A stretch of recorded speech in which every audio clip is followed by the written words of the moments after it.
আসসালামু আলাইকুম ওয়া রাহমাতুল্লাহি ওয়া বারাকাতুহু। নাহমাদুহু ওয়া নুসাল্লি আলা রাসূলিল কারীম, আম্মা বাদ।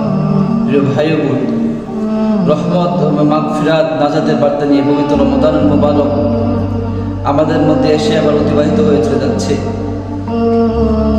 এই রমজানুল মুবারক আমাদের জন্য স্থির থাকতেছে না।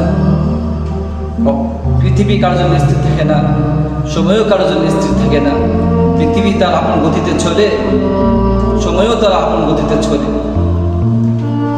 ঠিক এমনিভাবে আমরা পা পা করে পাড়ি জমাচ্ছি আখিরাতের দিকে, কবরের দিকে। হায়াতের পুঁজি শেষ হয়ে যাচ্ছে, কবরের সামান উপার্জন করার সময়টুকুও শেষ হয়ে যাচ্ছে। কত মানুষ আমাদের চোখের সামনে পাড়ি জমাচ্ছে কবরের দিকে। একদিন আমার পালাও আসবে, আমাকেও একদিন কবরের দিকে চলে যেতে হবে। চিরতরের জন্য বন্ধ হয়ে যাবে নেক আমলের সকল খাতাগুলো। তখন চেষ্টা করলে, ইচ্ছা করলেও 2 টাকা সালাত আদায় করা যাবে না। তখন ইচ্ছা করলেও 2টা পয়সা আল্লাহর রাস্তায় সাদাকা করা যাবে না। তখন ইচ্ছা করলেও ঠোঁট নাড়িয়ে একবার সুবহানাল্লাহ বলার তৌফিক হবে না, সুযোগ হবে না। তখন আফসোস ছাড়া আর কিছুই করা থাকবে না। প্রিয় ভাই ও বোন, মৃত্যু যখন কারো দুর্ঘটনায় এসে দাঁড়ায়, তখন এক মুহূর্ত এদিক সেদিক করা যাবে না, এক মুহূর্ত এদিক সেদিক করার সুযোগ থাকবে না। কেন আল্লাহ সুবহানাহু ওয়া তাআলা পবিত্র কোরআনে ইরশাদ ফরমান, ওয়ালিকুল্লি উম্মাতিন আজাল ইযা জাআ আজালুহুম লা ইস্তাখিরুনা সাআতান ওয়া লা ইস্তাকদিমুন। আল্লাহ সুবহানাহু ওয়া তাআলা প্রত্যেকটা সম্প্রদায়কে একটা নির্দিষ্ট সময় দিয়েছে, নির্দিষ্ট হায়াত দিয়েছে। যখন ওই হায়াত ফুরিয়ে যাবে, তখন এক মুহূর্তের জন্য এদিক সেদিক করা হবে না। তখন আফসোস আর শেষ থাকবে না। প্রিয় ভাই ও বোন, তখন আফসোস করতে হবে যে হায়, কেন আমি নেক আমল করলাম না, হায় কেন আমি আখিরাতের পাথরগুলো উপার্জন করলাম না। প্রিয় ভাই ও বোন, একবার যদি কেউ মৃত্যুর সীমানায় প্রবেশ করে, তখন সেখান থেকে সে আর ফিরে আসতে পারবে না। একবার নিশ্চিত মৃত্যু যদি কারো দুর্ঘটনায় এসে দাঁড়িয়ে যায়, সেখান থেকে ফিরে আসার ক্ষমতা আর কারো নেই। তখন সে আফসোস করে ছাড়া আর কিছু করা থাকবে না। তখন বলবে, হায় আমার ঈমান আনার সময় তো শেষ হয়ে গেল, হায় আমার ঈমান মজবুত করার সময় তো শেষ হয়ে গেল, হায় তওবা করার সময় তো শেষ হয়ে গেল, হায় আমার গুনাহ মাফ করার সময়টুকু তো শেষ হয়ে গেল, আমল করার ফুরসতটুকু তো আমার হাতছাড়া হয়ে গেল। প্রিয় ভাই বোন, কাল হাসরের ময়দানে তখন জাহান্নামের পাড়ে দাঁড়িয়ে মানুষ হাহাকার করে করে আল্লাহর কাছে ফরিয়াদ করতে থাকবে, ইয়া লাইতানা নুরাদ্দু নুকাযযিবু বিআয়াতিনা ওয়া নাকুনা মিনাল মুমিনিন। আয় আল্লাহ, হায় আমাদেরকে যদি আবার দুনিয়াতে ফিরিয়ে দেওয়া হতো, তাহলে আমরা আল্লাহর নির্দেশনগুলোকে অস্বীকার করতাম না, তাহলে আমরা মুমিনদের অন্তর্ভুক্ত হয়ে যেতাম। আল্লাহ সুবহানাহু ওয়া তাআলা পরে হাদিসে পরে আয়াতে কোরআন বলেন, ওয়ালাউ তারা ইযিল মুজরিমুনা নাকিসু রুউসিহিম ইনদা রাব্বিহিম রব্বানা আবসারনা ওয়া সামি'না ফারজি'না না'মাল সালিহা ইন্না কুন্না মুকিনুন। আয় আল্লাহ, আমরা আগে জাহান্নামের কথা শুনতাম, জান্নাতের কথা শুনতাম, কিন্তু এগুলো বিশ্বাস করি নাই। এখন আমরা চোখে এগুলো দেখতেছি, চোখানে এগুলো শুনতেছি। মেহেরবানি করে আমাদেরকে দুনিয়াতে ফিরিয়ে দাও, আমরা নেক আমল করে আসবো। না রে নাফরমান, না, কাল ওই হাসরের ময়দানে আল্লাহ তাআলা আমাদেরকে ফিরিয়ে দিবেন না। আর যদি ফিরিয়ে দিতেন, তাহলে আমরা আবার সেই অবদ্ধতে লিপ্ত হয়ে যেতাম। আল্লাহ সুবহানাহু ওয়া তাআলা বলেন, ওয়ালাউ রুদ্দু লাআদু লিমা নূহু আনহু ওয়া ইন্নাহুম লাকাযিবুন।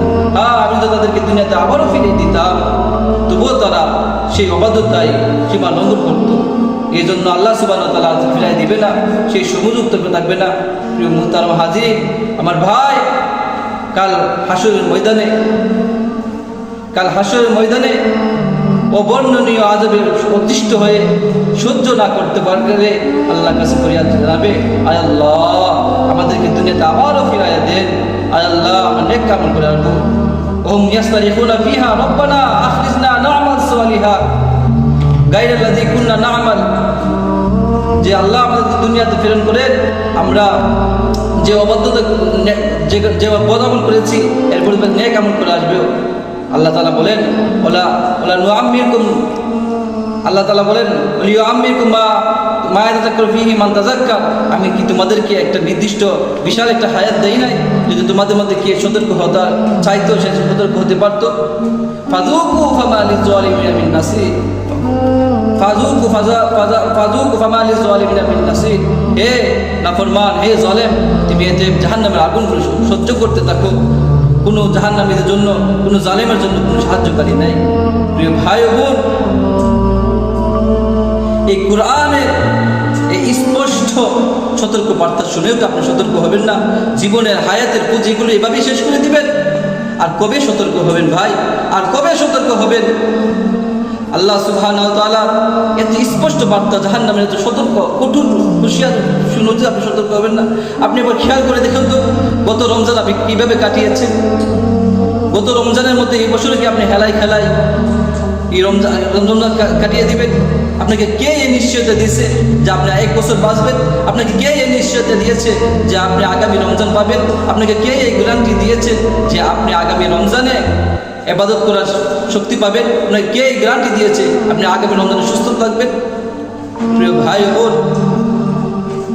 কিসের আশায় আপনি গুনাহ করে যাচ্ছেন? কিসের ভরসায় আপনি আখিরাতের পুঁজিগুলি শেষ করে দিচ্ছেন? আর কত গুনাহ করলে আপনার পেট ভরবে? আর কত মানুষ দেখলে আপনি সচেতন হবেন? কত মানুষ পড়তে দেখলে আপনি সচেতন হবেন? কত মানুষ জানাজা পড়লে আপনি সতর্ক হবেন? কত মানুষকে দাফন করলে সহজে আপনার হুঁশ ফিরে আসবে? প্রিয় ভাই বোন, ওই সমস্ত ভাই বোনদের কথা স্মরণ করুন যাদের সাথে আপনি গত রমজান একসাথে সালাতুত তারাবিহ আদায় করেছেন, একসাথে রমজান পালন করেছেন, একসাথে জুমার নামাজ আদায় করেছেন, একসাথে ঈদের নামাজ আদায় করেছেন। তারা আজকে নাই, তারা চাইলেও আজ 2 রাকাত সালাত আদায় করতে পারবে না। তারা চাইলেও আজ 2টা পয়সা আল্লাহর রাস্তায় সাদাকা করতে পারবে না। তারা চাইলেও আজ বেশি বেশি করে আখিরাতের পথে উপার্জন করতে পারবে না। তারা চাইলেও আজ গুনাহ মাফের জন্য আল্লাহর কাছে তওবা করতে পারবে না। প্রিয় ভাই ও বোন, এজন্য সময়কে খুব গুরুত্ব করা, সময়কে খুব নিয়ামত মনে করা, গনিমত মনে করা, হায়াত থাকতেই আখিরাতের পুঁজিগুলো সংগ্রহ করা, জীবনের পুঁজিকে কাজে লাগিয়ে আখিরাতে পুঁজি সংগ্রহ করা, নেক আমলের জন্য নিজেকে আত্মনিয়োগ করা। প্রিয় ভাই, নিজের গুনাহর জন্য আল্লাহর কাছে বেশি বেশি তওবা করে গুনাহ মাফ করে নেওয়া। কেননা এমনও তো হতে পারে এটাই আমার জীবনের, এটা আপনার জীবনের শেষ রমজান। এমনও তো হতে পারে এটা আমার জীবনের শেষ রমজান। এমনও তো হতে পারে প্রিয় ভাই এটা আপনার আমার জীবনের শেষ রমজান।